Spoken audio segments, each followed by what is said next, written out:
we talk about, John Maxwell famously says the ultimate definition of leadership is how you influence others. But it's not just you influencing them, it's those around you that influence you that I think is an important part.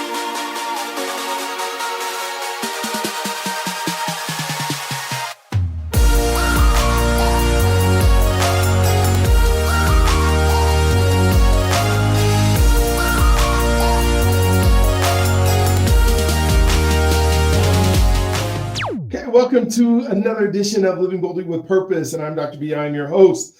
I get excited every time I get to do one of these. I get excited every time I get to spend time just talking to people who are making life work.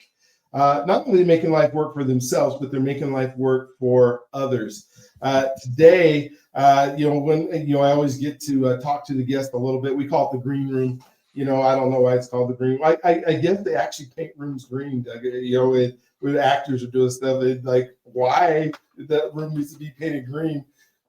Sometimes I wonder, well, do the actors not have enough intelligence just to go to a room? They have to go find a green one and know that they're in the right one. So maybe I should research the history of that instead of trying to make it up someday. Anyway, when I asked Doug before, I said, "What are you excited about?" You know what he said? He said he just helping other people, helping his clients prosper.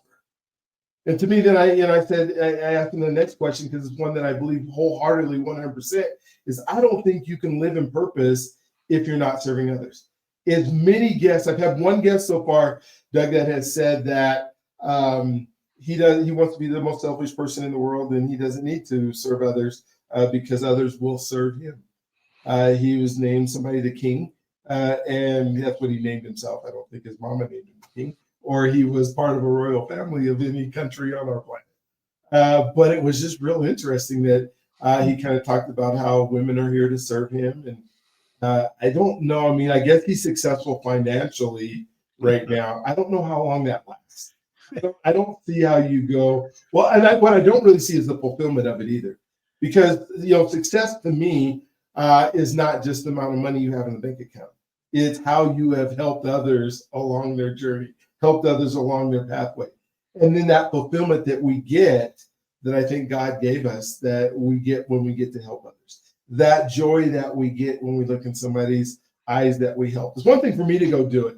Hey, I go, hey, I made $100,000 this year. Great, woo! But you know what? It's even a better feeling when you help somebody else do that.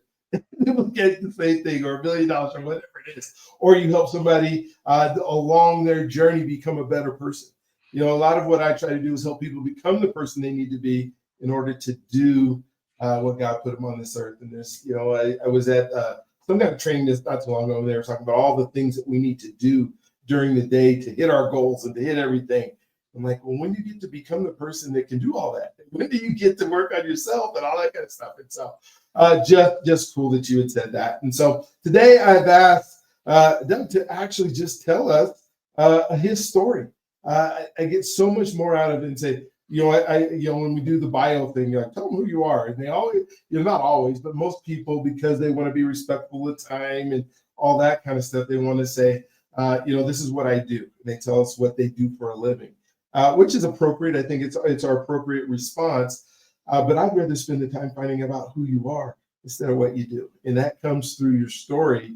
And I think people relate to it and go, well, if Doug could do it, I could do it. He's normal. Unless you tell us like you were born and you were, I actually even had a genius on, his IQ was like in the 160 or something. I mean, just some, and he literally was talking about how he serves others. And like he graduated college when he was 18 and all this kind of stuff that, he's an engineer and all, but then what his life work is now is serving others. So even the smartest people in the world are smart enough to know they got to serve others. All right, so Doug, I don't want to take any more of your time because I want to hear your story, and then we'll just kind of chop it up after that. And so talk to us. Yeah, thank you, man. Pleasure to be here. When I think about my story, there's really two pieces of it that I think are important to know about. The first part more from a organic standpoint, I tell people this. I'm pretty open. I've shared it on my own podcast. I am the only son of a hardworking single mom. Um, my dad, by all accounts, was an alcoholic, so much so that he actually died before I was old enough to know who and what he was. He died at 47 of liver failure, so that tells you what kind of alcoholic he was. Um, my mom, on the other hand, like I said, was very hardworking, smart lady. Didn't get too far through school, just didn't have a lot of opportunity for school. I mean, everything she did just fine, but she did leave school early, basically graduating high school at 16, and went straight into the work world. And back then, they really didn't always check birth certificates to see if you were eligible to have a job. She just looked the part and got hired and worked basically her whole life. But the thing that came out of that was the one thing she had wisdom to do as I was growing up, becoming a young man. She surrounded me with mentors. She said, the boy doesn't have a dad. I'm going to find men for his life that can influence him properly. And as I look back on it, the way I describe it, I became a patchwork quilt of influence by a lot of really great, uh, solid people. They weren't public figures. They weren't popular. They weren't influencers of the day. They too just knew their purpose and they worked hard at it. And as each one kind of came into the mix, um, they would share with me what their thing was. And as a, for instance, I had a mentor who taught me how to play golf and tennis. I had another guy who taught me woodworking. He had a beautiful shop that was just down the street from where we lived. He invited me to come down there and when I was younger, it was literally just watch him work. As I got a little older and had enough strength to handle some of the materials and some of the tools, I actually got to do that with him, and he, taught me along the way how that worked and everything. And it was just a wonderful legacy. And at the time, I didn't know what it was. I didn't know what it meant. I didn't know the impact it would have in the later life, but I just knew that I was being cared for, and I was learning things, and it was exciting, and it certainly made sense to me. So that launched me on a lifelong belief in the power of mentoring. And I tell the story even at this day and age. I just this month turned 72, and I still have mentors. I still have people I look to that I count as mentors, and people I could pick up the phone or send them an email and I would get a response if I had a question or an idea that I thought I wanted to share. So that became a really integral part of my development. But then the second thing that I talk about is that there's something in the way God chose to wire me that it put me into leadership roles and opportunities at a young age. We have a joke in my family about me being captain of the crossing guard as a young child. In my day in school, we had students, and I'm talking elementary school, so 10, 11, and 12-year-olds, we had put reflective stripes on us and little badges, and we'd walk out in traffic with the stop signs to stop the cars so other kids could walk the crosswalks going to and from school. And that was the thing. And I observed that in my younger years and said, I want to do that when I grow up. That's what I want to be. And so as I got into fourth, fifth, and sixth grade, I got on the team. I worked the deal. I took my time. I did my work. And next thing you know, by the time I was in sixth grade, I was head of the whole thing. And I was the guy organizing the teams that would go to the different corners of the school property and set up. And I'd be sure everybody got home okay and got back to where they were supposed to be when it was over and all of that. And it was a leadership opportunity that, of course, at that age, I had no idea what leadership was. I didn't know what that meant, but I just knew I liked doing it. And I knew, to your earlier point, Dr. B, I was serving others. And there was a thing about that that made sense to me. It made me feel right. I'm not going to say it made me feel good, or it wasn't about an ego thing, but it was just right. It felt like the right thing to be doing. And, fast forward many years as school went on and early adulthood went on, I saw opportunity to serve. I would show up for a meeting or something, and people would start talking about, we need to organize this group or this committee or this process or whatever. And I'd raise my hand, and next thing you know, I was in charge of it. And again, I never ever remembered wanting to do it for any kind of glory or ego. It just always felt like the right thing to be doing. And that has been with me my whole life. I to turn that into more specific, more meaningful things, I did choose to pursue a commission as an Army officer in my early years. I joined the high school ROTC to begin the process to prepare for that. High school gave me a chance to get an Army military scholarship to go to college, which I did that. Of course, having that scholarship committed me to serve for a number of years after college, which I gladly did. And enjoyed doing that. But once I was there, I realized that's probably not what I really wanted to do for a lifetime. So I fulfilled my commitment and then opted to get out of service. But I ended up being recruited by and going to work for a large bank in my I had moved to Houston, Texas. There was a large regional bank here. The name of it at the time was Texas Commerce Bank. And what I didn't know in my middle 20s was that was a soon to be a very successful and a fairly famous institution of its kind for the day.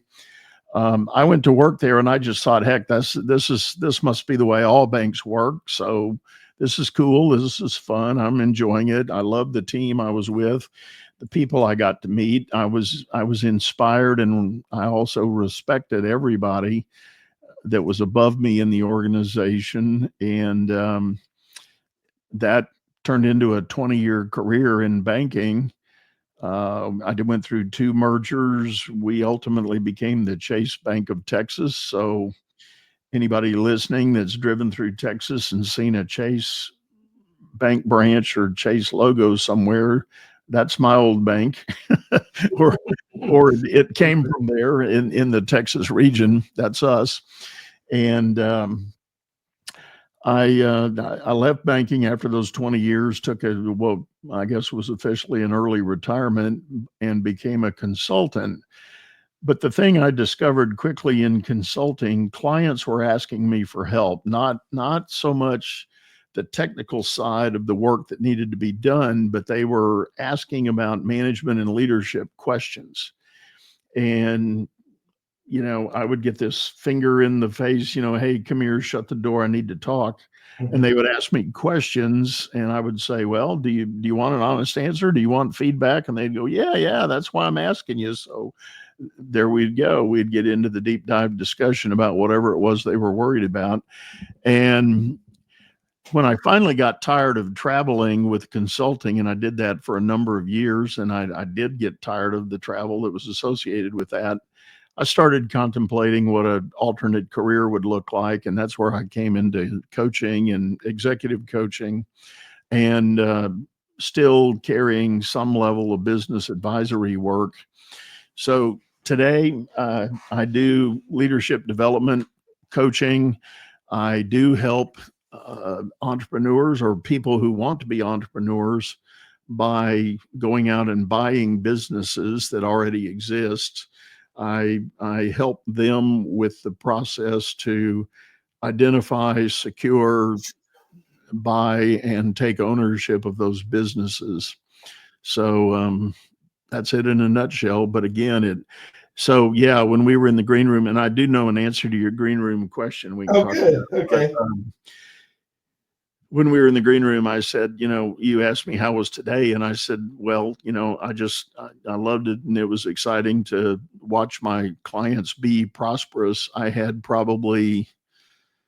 think I had 6 different one-on-one calls, and I had a large group call with about 25 of my entrepreneur people that I was working with.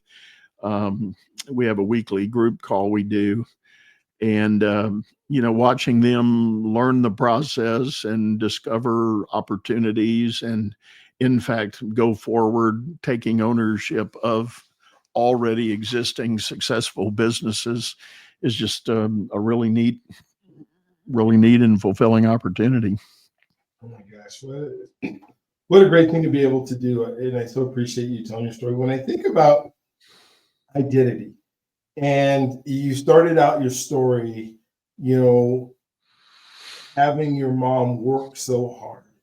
And, I think that's a great identity because you get to see that as an example.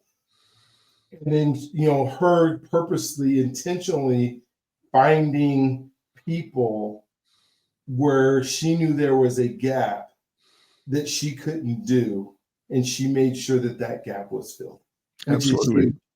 And so, as you think about your identity and maybe even some of the people that you coach, what do you think shapes identity where somebody can become successful compared to an identity that isn't there yet that you maybe have to work on in order to get those things? I mean, I love the crosswalking, and hey, I want to do this. Nowadays, you have to be like you have to be our age or your age. I'm a little bit younger than you now, about 12 years, but to be able to be a crossing guard, they won't let kids do it anymore. Right. Yeah. Maybe some kids got ran over or something. I don't know, but yeah, you have to be almost retired, I guess, in order to be a crossing guard or not have to work. But what ROTC? I think that was probably a big deal. Your time in the armed forces as an identity. But what are some of those things, those identity shaping? Well, that's a great question, and I actually talk with a lot of my clients about this. People that have been um, asked to serve in a certain role of authority in their organization, whether in the Fortune 500 style companies. Of course, there's a career path for management people, and somebody can be working hard, be an individual contributor on a team, and all of a sudden somebody taps them on the shoulder and says, we think you ought to be a supervisor. And so, we'd like to give you a promotion and give you a small team to be responsible for. And thus enters the journey of management. And I like the way you worded the question, the whole identity thing.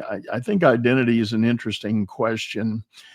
I think there's a massive amount of programming that goes into our early development, whether it's intentional or accidental. And what I mean by that, intentional, yeah, you hear stories of people saying, my dad wanted me to be an attorney or wanted me to be a doctor, and there was no deviating from that path. That was what they had to do in school. Some were given the freedom to choose and got to pick a path and went forward with that. Others are influenced in a very negative way by, sadly, very dysfunctional family dynamics.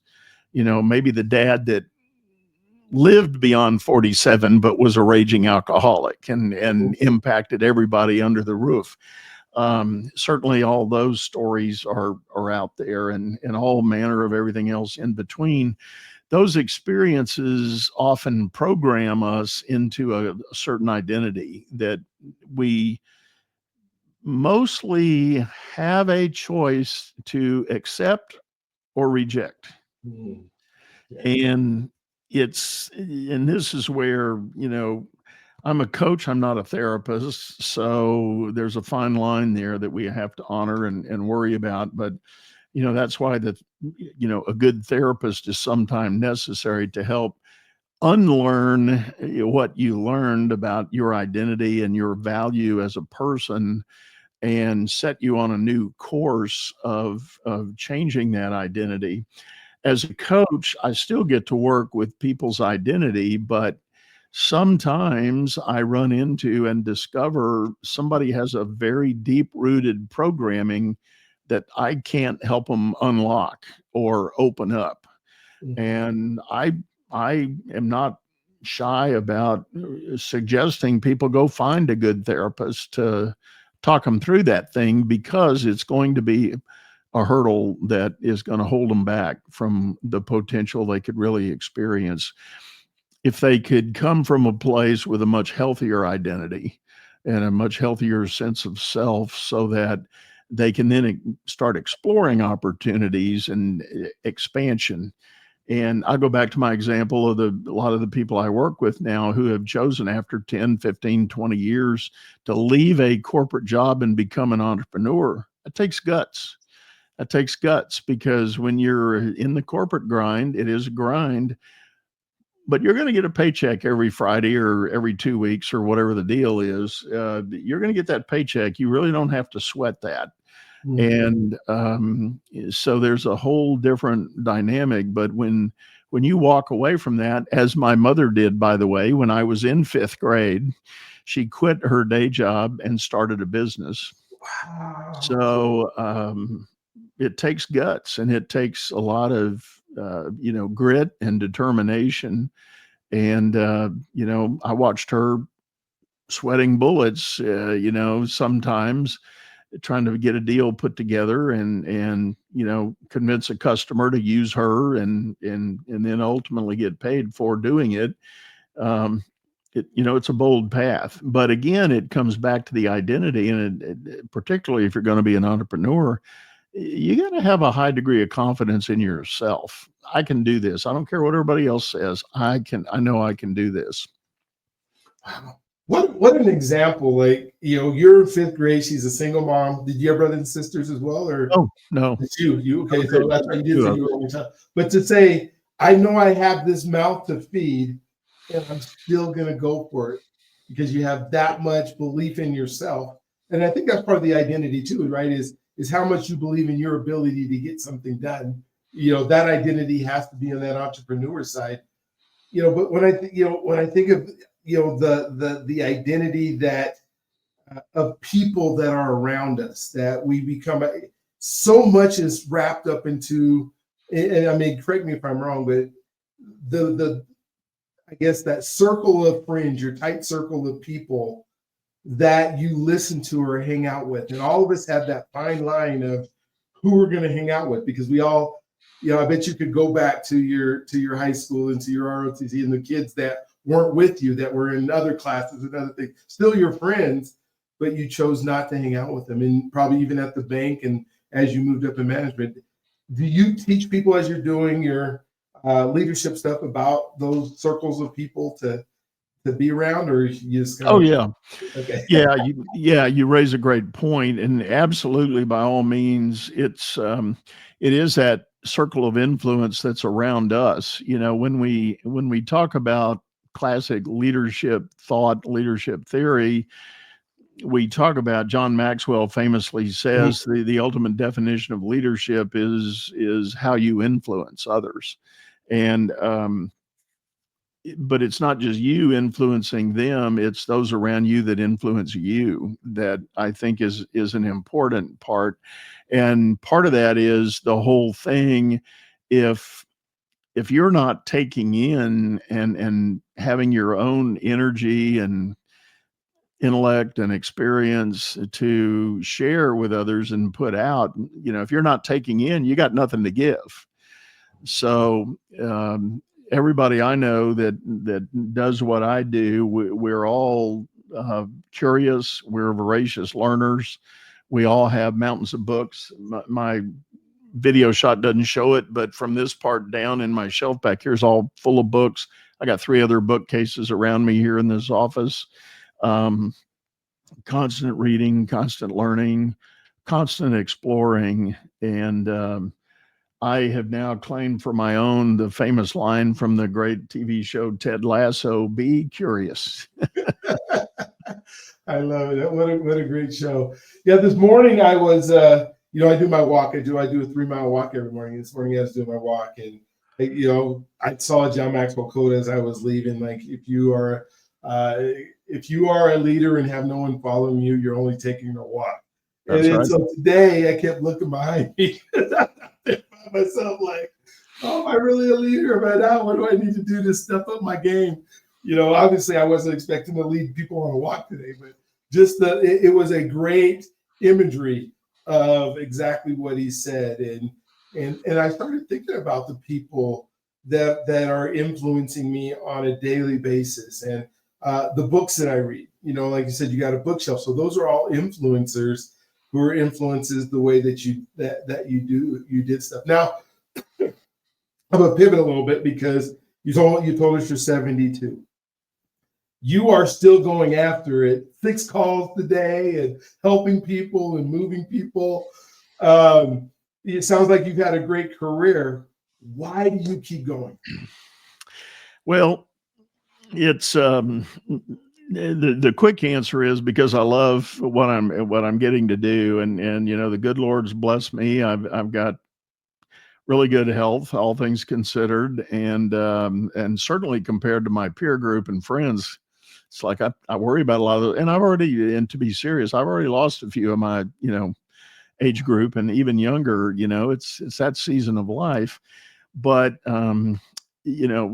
my deal with the good Lord is, as long as He gives me the mental faculty and the voice to keep talking, I'm going to keep talking.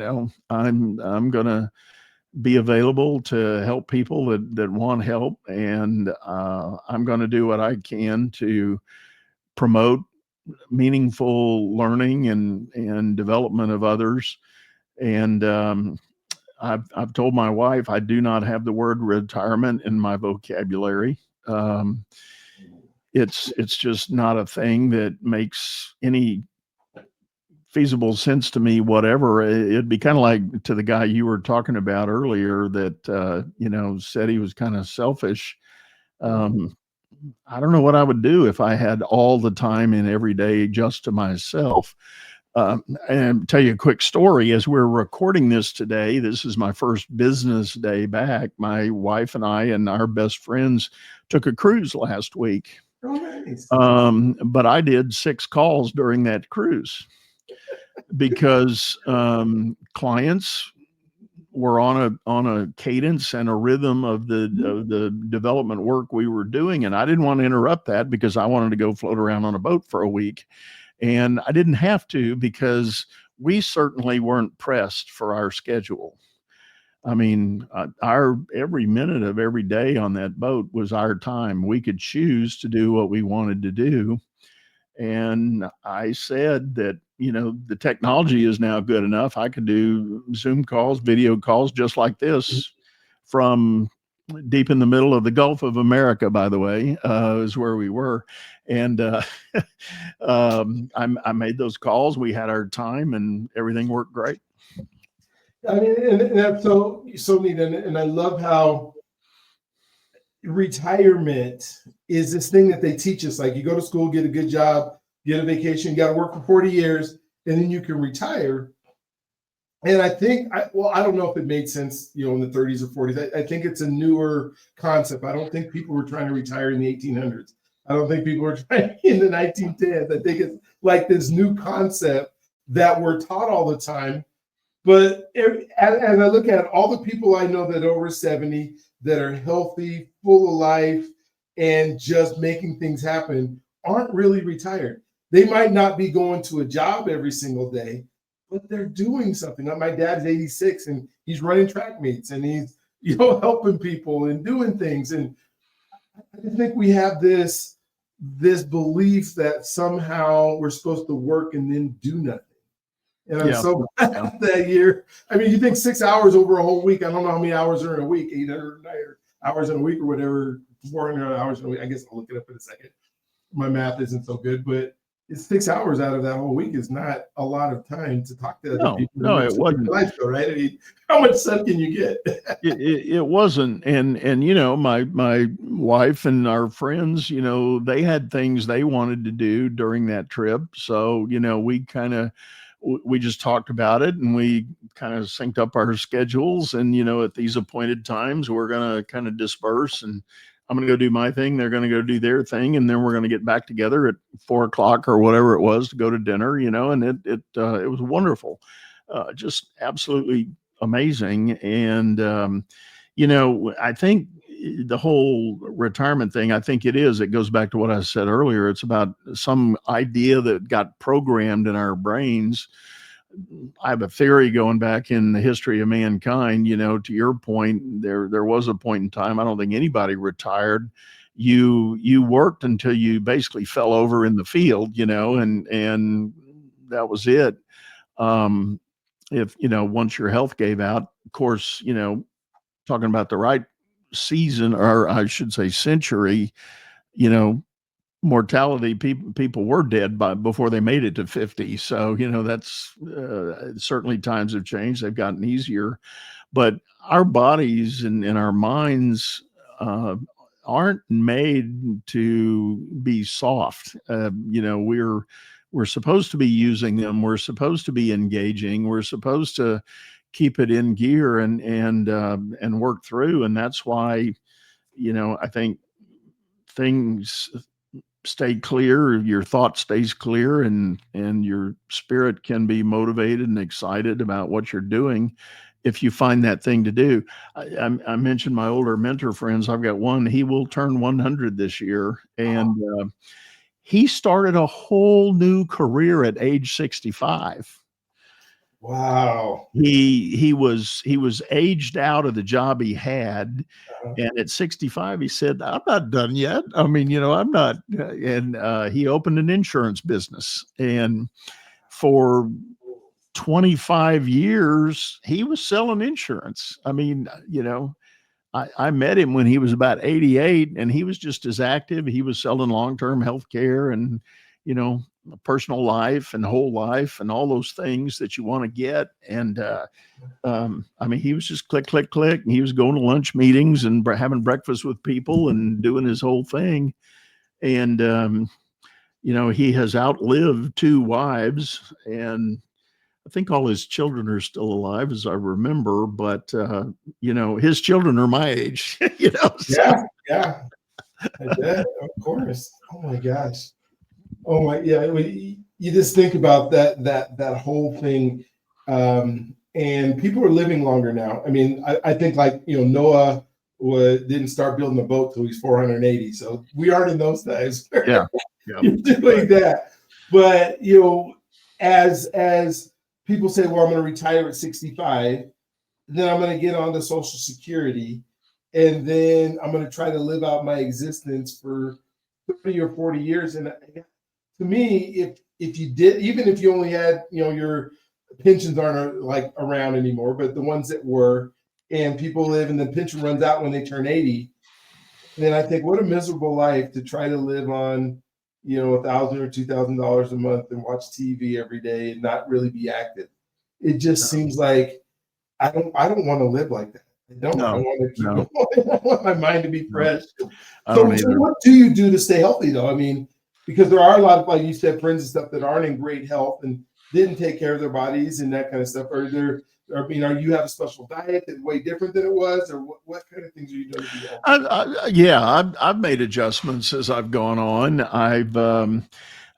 It's nothing particularly influenced one way or another, but I've never been a big drinker, and it's not because I was afraid. My dad had been an alcoholic. It really never appealed to me that much. You know, I'll have a social drink once or twice a week with friends or whatever. But, you know, if I'm out to dinner, I may have one cocktail and that's it. I'm done. I don't need any more for the night. Um, and I can go weeks without a single drop. And I stopped buying beer a long time ago just because again, personally, I lost my taste for it. I wasn't inspired by it.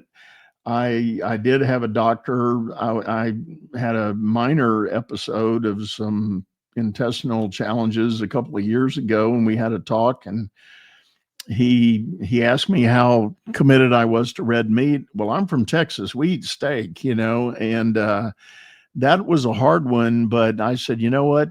He was a big advocate. He said, you need to eliminate all red meat.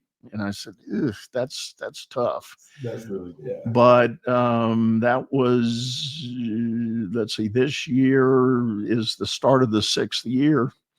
Okay. And I haven't had a bite of red meat of any kind. And I get a craving every now and then for a good old greasy cheeseburger, but I let it pass and I don't worry about it. Not even on the And cruise, huh? not even on the cruise. No, there's plenty of other good food on the cruise. I didn't, Plenty of food. eating beef wasn't the issue. That wasn't a challenge. But so some small adjustments like that, and then I do regularly check with my doctor just to be sure everything's okay. But I'm blessed. I generally my cardiologist tells me I've got the heart of a 30-year-old, and blood pressure's fine.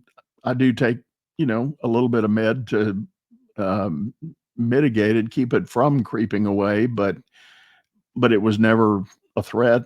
It just started inching up as I got a little older. Worst thing I got going on is having to wear glasses.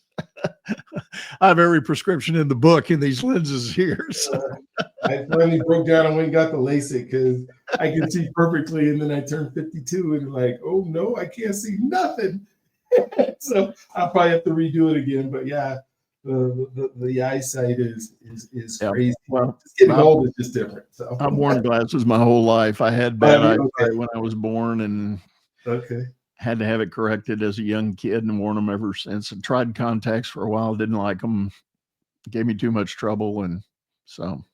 So this is the question I'm going to ask is not what typically is asked, because you've been in banking and you understand finances, and a lot of the questions are like how to become wealthy or how to set up your budget and how all of this.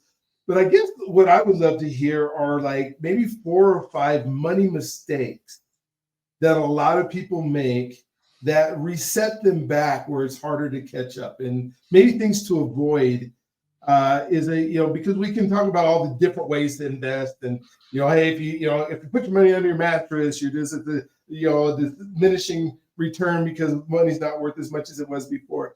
But there's some things that I see all the time that people truly make with their money, that if somebody who like knows what they're doing can maybe help walk them through, they might not do it. What are some of those things? Yeah, let me share a little story with you that did come out of my banking days. Very early in my banking career, when I joined the bank, they put me on a management training program. They wanted me to join because I had the military. I was a military officer. We had a lot of veterans at the bank, and they valued, the leadership that officers bring. So they were going to put me on that track right away. But to get there, I had to go through a training program. What that meant was I was doing rotations in all the departments around the bank. I got to learn a little bit about everything before they put me in one particular place to go to work. And I was working in our lobby services group one day, and this little old lady came trundling in the bank, and she was what you might call a bag lady. Just clothes were dirty, her hair was matted, and it's like, but she walked up to the teller and did her little thing, and put a piece of paper across the way. The teller smiled, talked to her, processed the paper, and gave it back to her. And she just this lady practically danced out of the building. I mean, almost, if there was a little pink cloud, she could have floated out on that. She would have been there. And I went over to the teller and I said, what just happened? I'm just curious. Again, back to my word, curious. She said, "Oh, that's Miss So-and-so. She comes in 2 or 3 times a week and she'll have a check for, maybe $100 or 200 or 300, something like that. We don't know where she gets them, but they're good checks, whatever they are." And she wanted to know what her balance was in her account. And I told her it was almost $500. She's almost there. And she said to hear almost $500, she was happy. Mhm. That was her, wow, Yeah. I'm good. And she was leaving. And not long after that, I went to work in another one of our lending departments, and there was a pretty significant customer of the bank that had come in. We were going through a big real estate crisis at the time. All real estate values had cratered, and all these people that had money in real estate had lost a lot of money. And this guy had come in, and I could hear him talking to the senior officer there at the bank. He was destitute. He didn't know how he was going to make it. He only had about $1.5 million in his bank account. He didn't know how he was going to make it. You think it's gonna be? I was gonna do And it. I'm thinking about Mrs. So-and-so that almost had 500 in her bank, and she was happy, happy, happy. So my point in all that is it's about perspective. Mhm. And if I learned anything in banking, what I learned was every human being has a different attitude about money. Yes. Yes. Every one of them. There weren't any two that were exactly alike. Everybody's got a slightly different attitude about money. And I won't even go into all the combinations, but you can imagine what I'm talking about. Mhm. So that's my first point to answer your question. Okay. You got to ask yourself the really core question: what do I really believe about money? Mhm. What do I really think? And part of the question comes down to the old classic joke: how much is enough? And that used to be a thing we talked about as bankers behind closed doors. We would often talk about how much is enough. And one day I was working with a guy. He was running a large company that was making loans to mortgage companies. And he got a phone call and came out of his office real serious. And he looked at me and he said, "Well, customer so and so, he just answered the question, how much is enough?" And I said, "What do you mean?" He said, "That was the FBI. He just stole $15 million from his company and they're looking for him." Wow. Okay.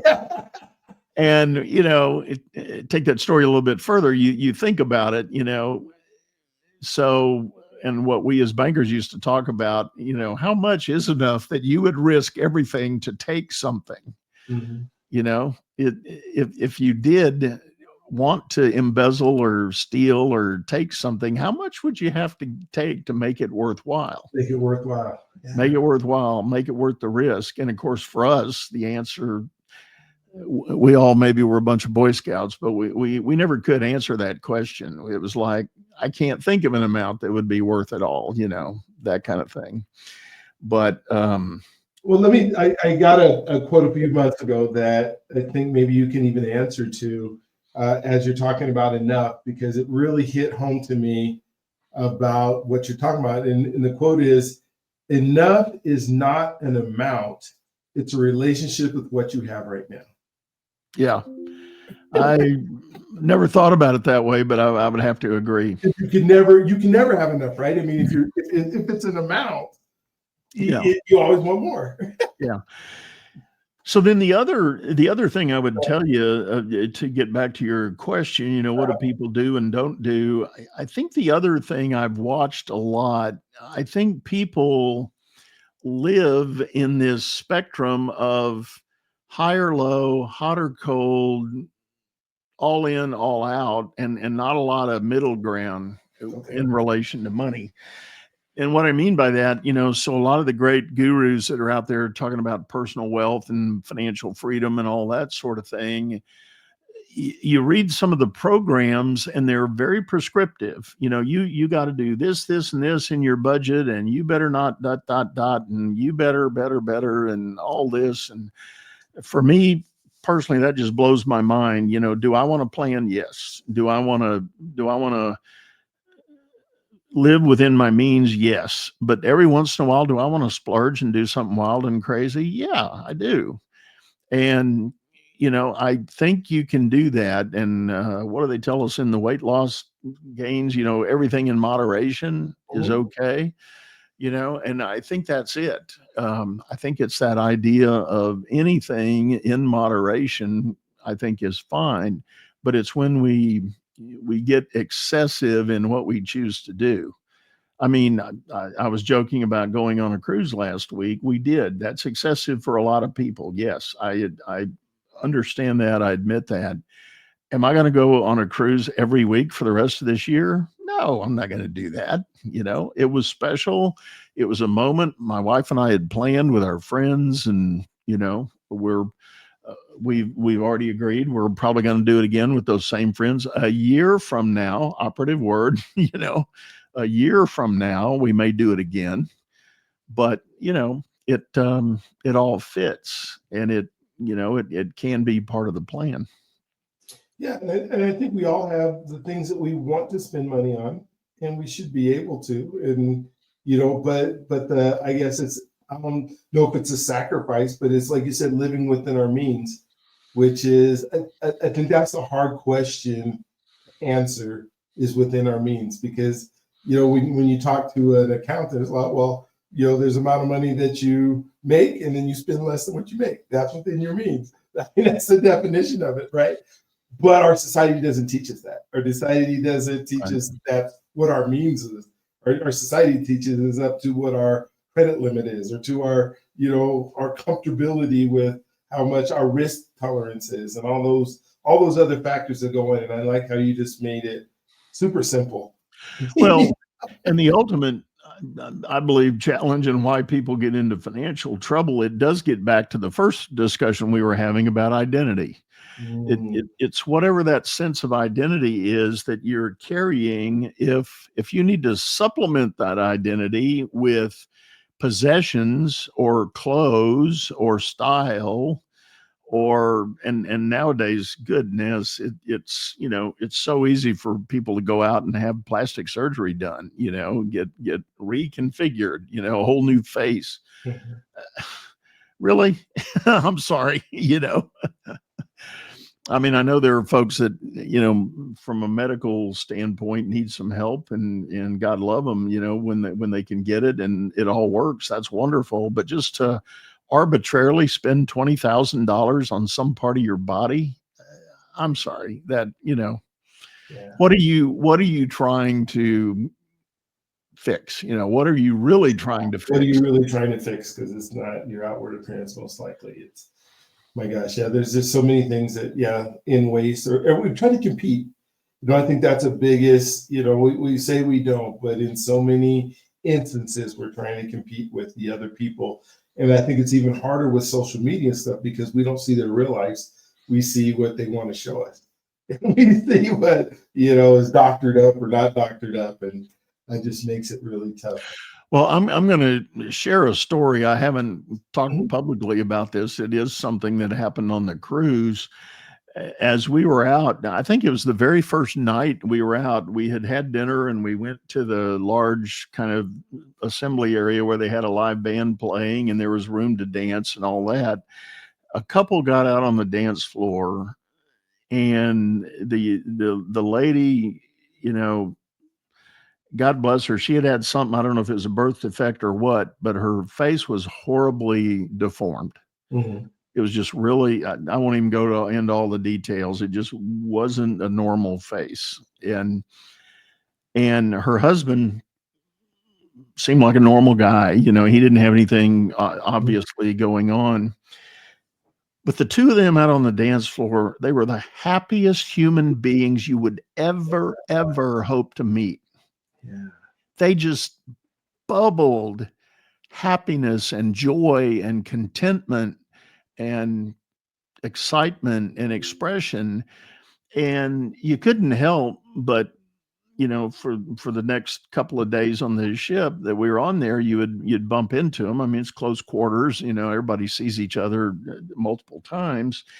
But every minute when this lady showed up, there was joy. She just had this glow about her, and this excitement. And my wife and I both thought, how amazing. And me being who I was dying to go introduce myself and talk to Mhm. her, but Yeah, I never got there. got it resolved in my mind. How would I do that? What would be the, Yeah. what would be the entry line? I never quite figured that out, and I'm kicking myself probably for not doing that. But she made every room she ever walked into brighter. Wow. That's neat. And that could have been your entry line. I just noticed you make every room brighter. I When probably I should have see done that. I probably that, should have been straight up and said it, yeah, and let but it still, be. but But you got to see that. You got to experience that. What a yeah, neat. I mean, and so it's kind of back to what we were saying, that sense of identity. Mhm. And I'm going to bet that somewhere in her young day, she had probably a family unit that never, it's not that they were ignoring the condition, but they never let the condition be an issue. Cindy, who defined her? It didn't define her. Yeah. Never was allowed to define her. And it shouldn't have been, Yeah. you know. What? How has faith played a part in your upbringing, your life, and maybe kind of share Plays with a us? plays a very big part. And again, quick early story on that. My mother, again, being the person she was, she had a very open attitude about it. I was not dictated, you're raised in a blah, blah, blah household. That's the only place you go to church and all that. That's the only faith you have. I was encouraged. Any friend of mine at school that asked me to come to church with him, go, just Mhm. go see what it's about. And I had plenty of chances along my life to participate. And now, I'm raised in the US, so what I'm getting ready to say is predominantly what you would call Judeo-Christian upbringing. But in my faith resume, if you will, I was, and this is in no particular order, but I have time in each area that I'm getting ready to name that I can say I was there long enough to know. Mhm. So I've been a Baptist, a Methodist, a Presbyterian, a Lutheran, a Catholic, a Mormon, and fundamentally back to Baptist.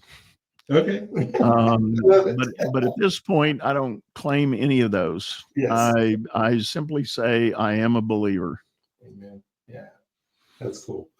Well, yeah, because sometimes we get so caught up in the religion of things and not the relationship, and so it's love. That's right. And what I tell people who want to talk about it, I'll say, here's my takeaway after all that experience in that, again, kind of a patchwork quilt observation of things.